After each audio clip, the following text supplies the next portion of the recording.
Hey everybody, so here we are. It's been another week and almost another 1,800 points to the upside for the Dow Jones Industrial Average. Where are all the bears? I thought the market was supposed to be crashing by the end of October. What is going on? Find out in this market update for Monday, October 31st, Halloween 2022. Let's go.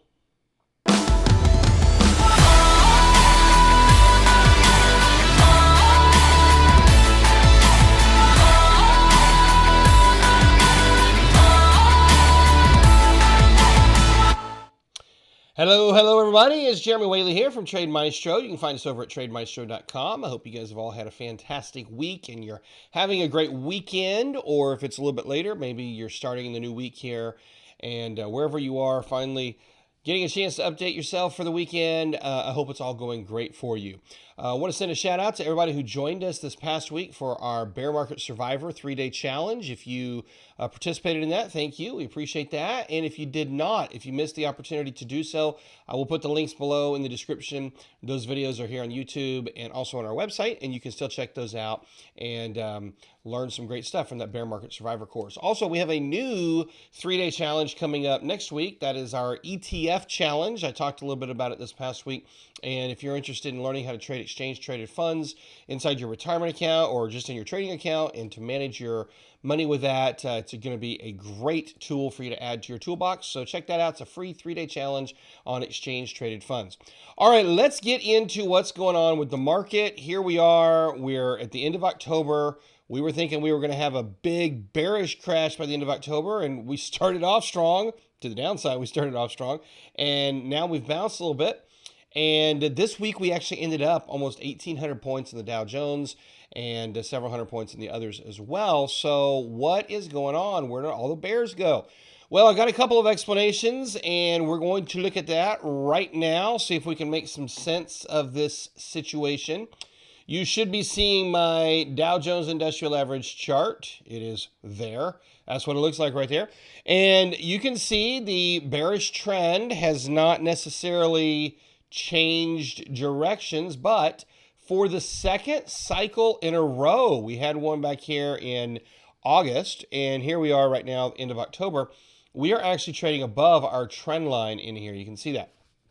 And that's what's kind of got some people freaked out. Is it a bullish signal? Is it time to start buying? I'm seeing all sorts of people saying that the bears were just overreacting, and it really isn't that big of a bearish market, and everything's good now. We're going to get a November, December Santa Claus rally and all that kind of stuff. Well, it might happen. You are absolutely correct. It might happen.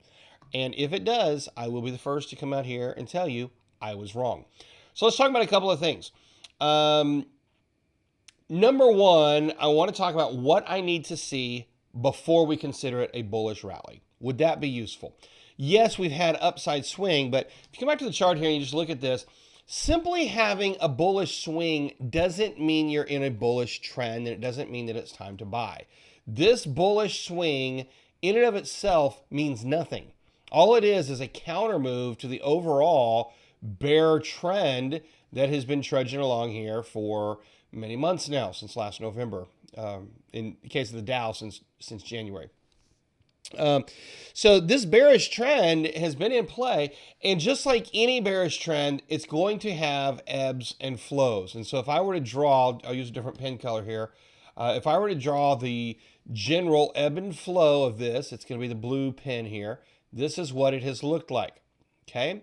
Now, every bear market, every trend is going to have ebb and flow. It's going to go up and it's going to go down. It's going to go up and it's going to go down. And that's actually what this indicator down here, this is called a stochastics oscillator. That's actually what your oscillators do. They help identify where that ebb and flow is in terms of those movements. So with that in mind, clearing out our drawings here, is it a concern to me that we've traded up as high as we have? Well, I'd be lying if I said it's not at least some sort of a concern, because it's not what we thought was going to happen. So anytime something happens that is not exactly like we thought was going to happen, of course it's a concern. Am I bullish? The answer is no. I'm still not bullish. So I'll just put that up here. Still not bullish. And yes, I'm either gonna go down with this ship or I will be proven right. Just kidding. Um, Still not bullish. So what would it take for me to become bullish on this? Well, here's what it would take. Actually, before I show you that, let me talk about how trends work. Okay, I wrote all these lines here. Trends do not go straight down. That's not how it works. And trends do not go straight up. That is also not how it works. The way that trends go is they go down and they bounce, and they go down and they bounce, and they go down and they bounce. That's how a bearish trend works. And a bullish trend does the opposite. It runs up and it pulls back, and it runs up and it pulls back, and runs up and it pulls back. Okay? Those little cycles are essential. These little moves right here. Because it's just, you can't have the trend go straight up or straight down. If you do, then it's going to it's not going to have longevity to it. Okay, it's going to get oversold, overbought really fast, and then it still has to react. It has to go the opposite direction.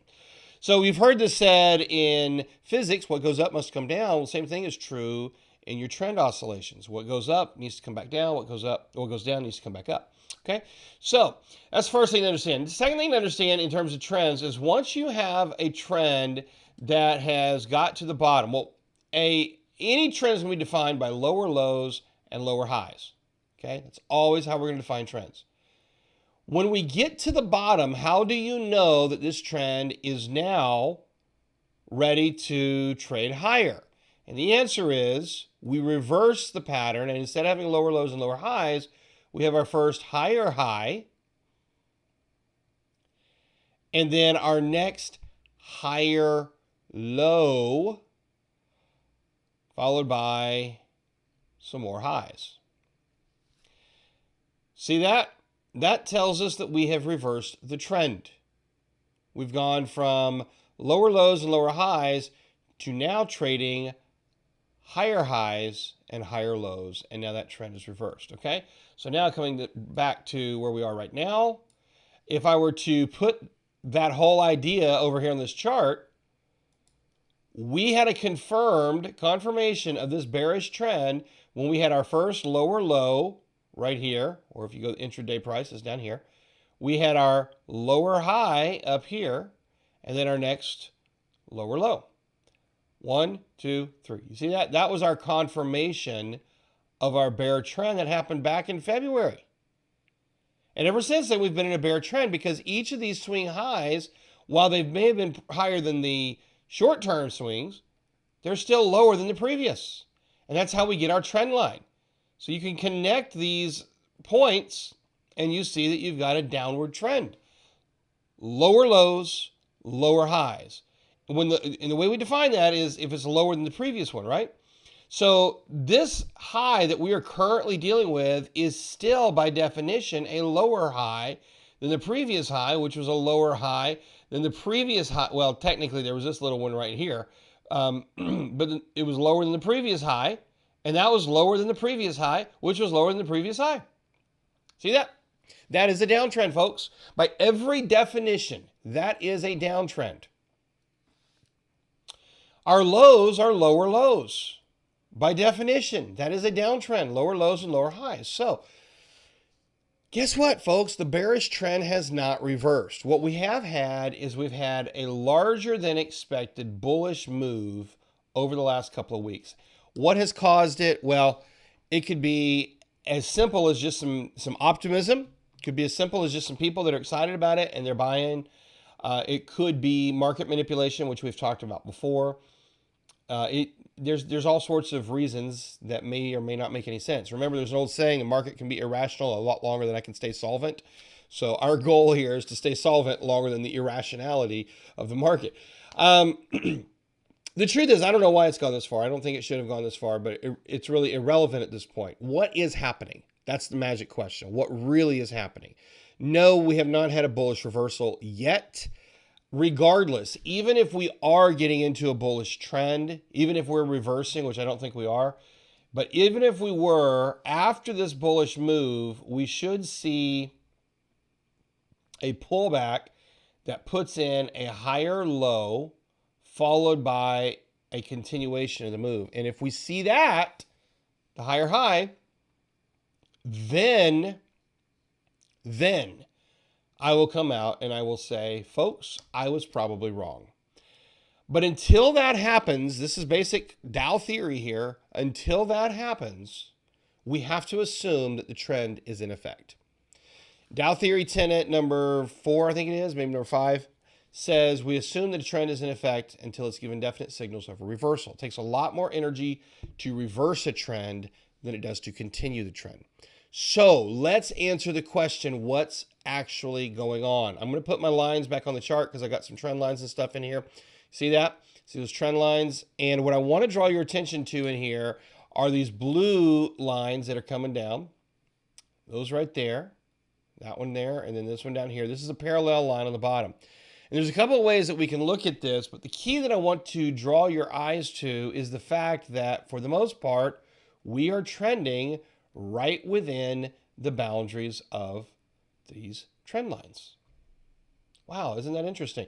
And if I zoom in more recently, as in the last couple of days here, where did we bounce to? Even though we pushed above the trend line, we pushed right to one of our major pivot areas here, just right around 33,000. It's actually at 32,008. Well, the pivot line is about 32,900. We closed today at 32,861. So we're at a pivot area. We're just barely above that trend line. And one of the things you need to know is these trend lines, they're not hard and fast. You don't have to go exactly to the trend line. Sometimes you go a little bit further, sometimes you're a little bit short. It's just a general structure for the move. So I'm not that worried about it, but what I am going to do is I'm going to take this trend line and I'm going to duplicate a parallel line and I'm going to scoot it down right here and show you that this trend angle as of right now has not changed. All we've done is added what we would refer to as a trading lane. There's a few different ways you could refer to it, but I'm just going to call it a trading lane for you, where basically we're extending the range of this downward descending channel. And that's what I see happening here. So to that point, I want to make this next idea for you. I want to give you this next idea. What we're seeing here is a descending channel. And I'm going to do a separate video on this because it's a little bit more complex than I want to get into for a market update here. But what a channel is it's a sideways stock. It's a stock that's moving sideways between support and resistance in a repeating pattern, basically. And it's a type of a consolidation. If you take that channel and you turn it on its side, now you have a descending channel. Descending channels are very frustrating, as you are experiencing right now, because it's, on one hand, you think that you're bearish, and you are, and you're going in the trend, but then it bounces, it goes back above those averages, all your trend indicators suddenly start breaking down, and you're getting bullish signals, even though you don't really have a bullish trend. That's what we're seeing happen right now. So I'm going to, once again, I'm going to draw kind of the pattern on here. I'll use maybe a bright orange color here.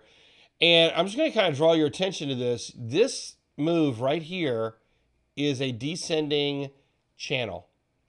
And it's moving between support and resistance with, now we have two outliers that just extended the range a little bit, but they're still exactly the same angle of the trend. No, the trend hasn't changed, folks. The trend has not changed yet. Now, maybe by the end of next week, I'll be sitting here and I'll be saying, hey, the trend has changed. We're done. That might happen. But as of this moment, the trend has not changed. What's unique about this is that the trend is not gaining the kind of momentum in the bearish trend that makes the moving average system easy to trade. So now what I'm going to do is I'm going to get rid of all these lines. I'm going to kind of draw your attention to these averages that are sitting in here. And I'm going to show you the frustration of this. But before I do that, let me just kind of go over to something that's very, very trendy here. We'll go to like Netflix here. And when you're below the averages, like Netflix has been, it's really simple. You just, as long as you're below the averages, you're in a bearish trend. Then whenever it starts crossing back up, you're done. Okay, very, very simple system. That is one of the simplest, most profitable trading systems that you'll ever trade, is your basic moving average system. Okay? So coming back to the Dow now, what do we see? We're below the average, then we're back above the average, then we're back below the average, then we're back above the average, we're back below the average, still below the average, we're back above the average, back below the average, and I need to scoop my chart over. But you see the challenge, then more recently back above the average. See that?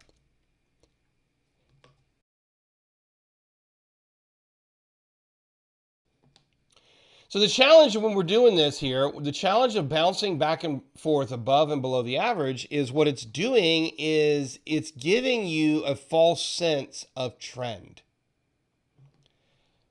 Above the average, you should be bullish. Below the average, you should be bearish. What happens when the average is going through the price action of the stock? You have no clear signals. Whenever we're going through the price action of the stock, that is a clear signal that you're in a channel as opposed to a trend, because there is no clear trending signals. So what do we use during a channel? Well, if you don't know the answer to that, we're going to use our oscillators, which you're going to see down here below. So I'm using a stochastics with a setting of 13, 7, and 5.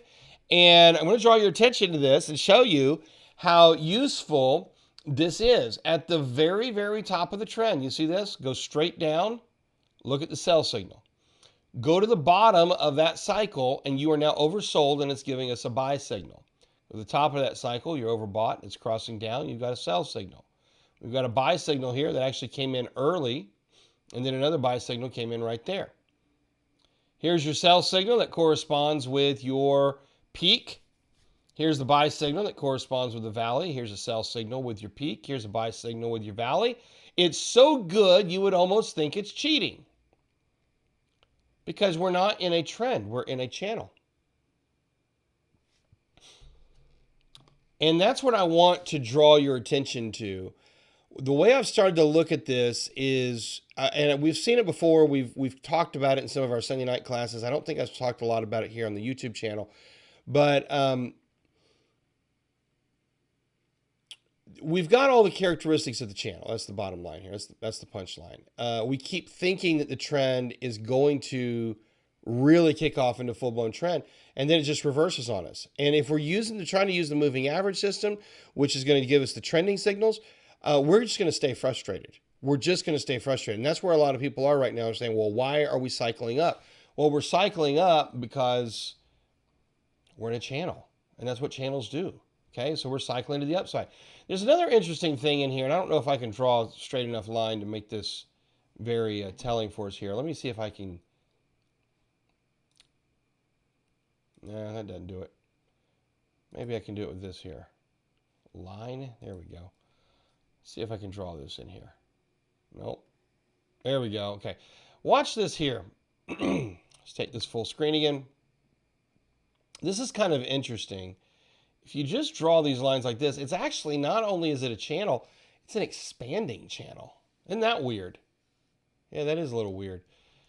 So definitely have some interesting trading behavior that's happening here on the Dow. And I think the key for us to do moving forward, and this is really what I'm looking for. I'm looking for one of two things to happen on the Dow. I'm either looking for the chart itself to give us a higher high and a higher low so that we have confirmation of a trend reversal. I'd be fine with that.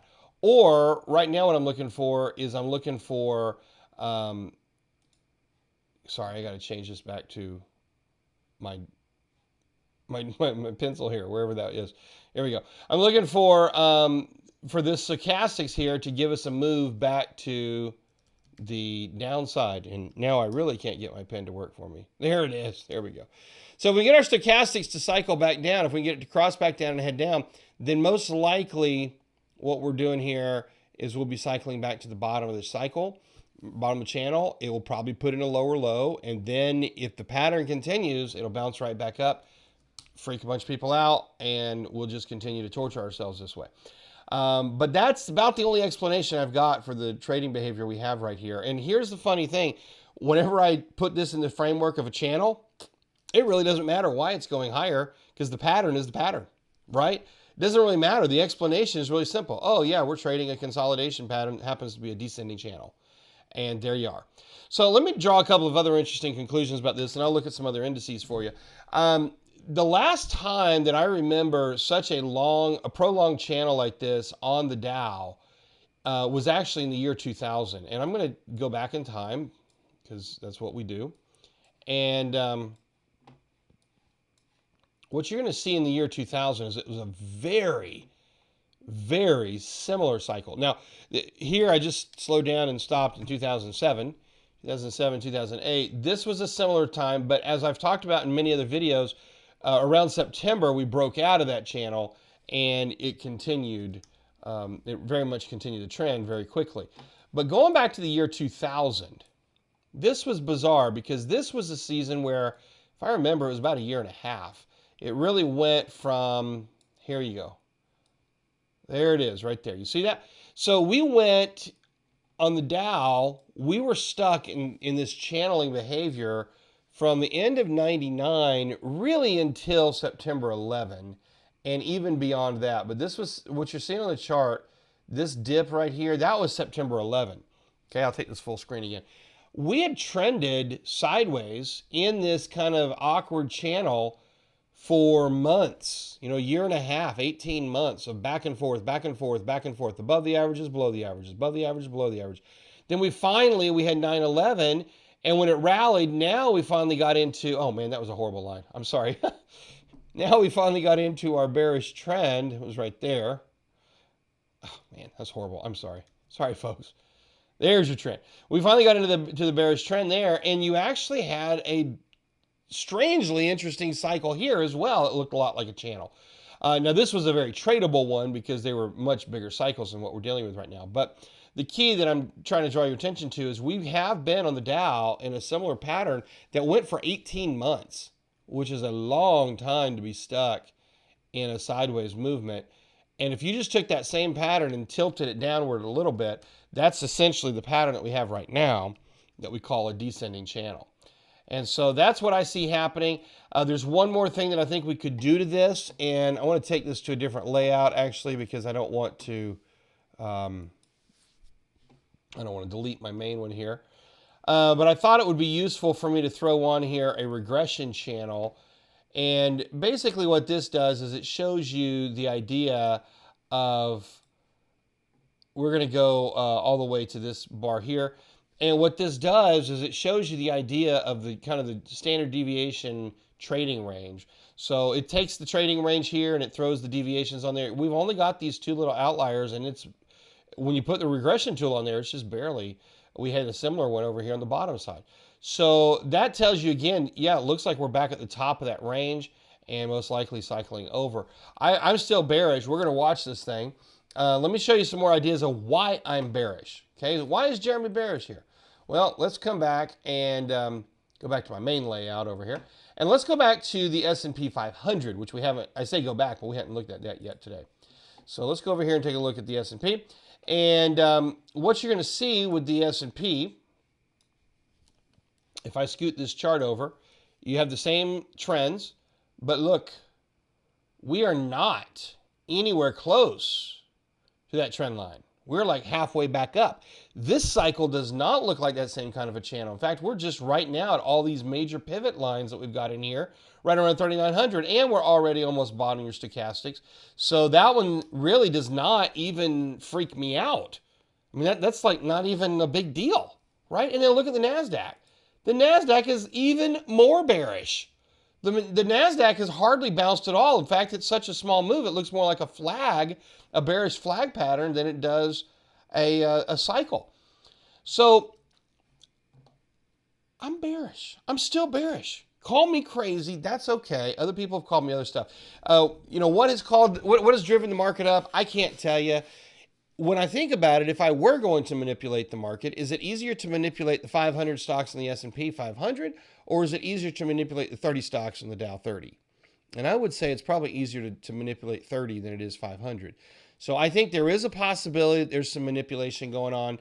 And with that comes a lot of sentiment that says, okay, everything's going to be okay. Because there's a lot of people that still don't believe that we're dealing with a recession. That we still don't believe we're dealing with a bear market. And that is typical trading behavior at this phase of a bear market. I've seen it. You've seen me do a lot of other videos on that. And so, yeah, I'm still bearish.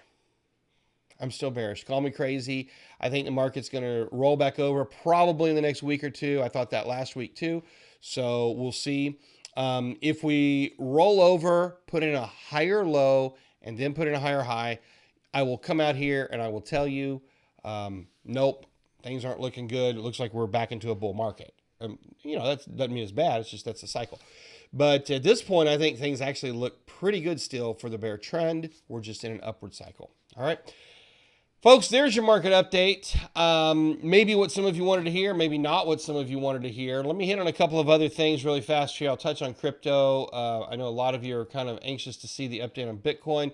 Bitcoin has been moving. I have said all summer that Bitcoin, I believe, is putting in a bottom. And I believe now this may be done. I think that bottom may have just confirmed that we are moving in the right direction. However, we are getting overbought here. Let's see where we go from here. We're above the averages. The averages are crossing in the right direction. I have an entry from back in August, July, up here at around 24,000. I probably will lower that down if I see a little bit more confirmation of the trend here. But it looks like we're moving in the right direction here. So let's see if we can get some traction on that. Then taking a quick look over here at Ethereum, same thing. Ethereum broke out big today, and it's confirming a bullish trend, or confirming a bullish breakout, which is probably confirming the trend. In fact, this is a really good example of the reversal principle that I just talked about. Here was your low back here. Here's a high. Here's a higher low. You ready for that? Now, when this thing breaks on out and continues, you'll have your higher high confirmation. Okay, so that's exactly what I'm talking about in terms of trade reversal there. We are overbought. We're quite overbought on your Ethereum trade here, so be prepared for that to come back down. What I'd like to see, and I'll tell you the ideal pattern right here, the money pattern, would be to see this thing come back down, test the old resistance support here around 1450, and then continue the bullish trend. If it would do that, that's bank for you. That's the confirmation that we want. So that'll be, put that one on your radar. In fact, I probably need to just do a crypto update, but XRP trying desperately, actually XRP is trying desperately to make the move that I'd like to see Ethereum make. XRP is pushed above the moving averages, it's pulled back to the averages, and it's trying desperately to make that continuation breakout. Stokes look great for that. So if this will move on, then maybe I think we might actually be there with XRP. It seems a little bit ahead of the Ethereum trade. XLM is not there. It's still stuck in its accumulation down here, so it'll get there, just moving a little slower. All right, I think that's all I need to update on that picture. Really fast look at gold and silver. Gold continues to be lower lows and lower highs. Silver continues kind of in a little bit of a channel here as well. A little bit of a consolidation in there. You see that? But for the most part, nothing major to report. Nothing new. All right, folks, that's all I got for you for this market update. I hope that has been helpful for you. If you've not subscribed to the channel, get yourself subscribed. If you're not subscribed to the website, go over to TradeMaestro.com, get yourself subscribed over there so that you get the alerts for things like our Bear Market Survivor Challenge and with this new Exchange Traded Fund Challenge.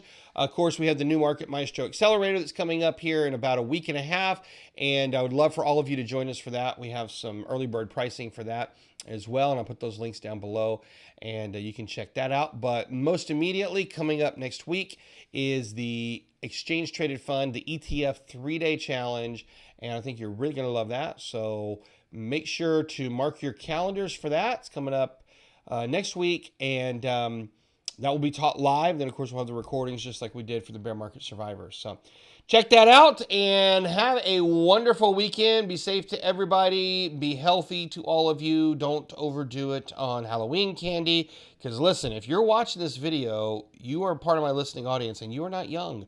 You are not prepared for that much sugar. So take care of yourself. Do not overindulge in sugar. I know it's tempting. I know. But just say no, all right? You guys have a wonderful week and a wonderful weekend. And until next time, happy trading to all of you. We will talk to you soon.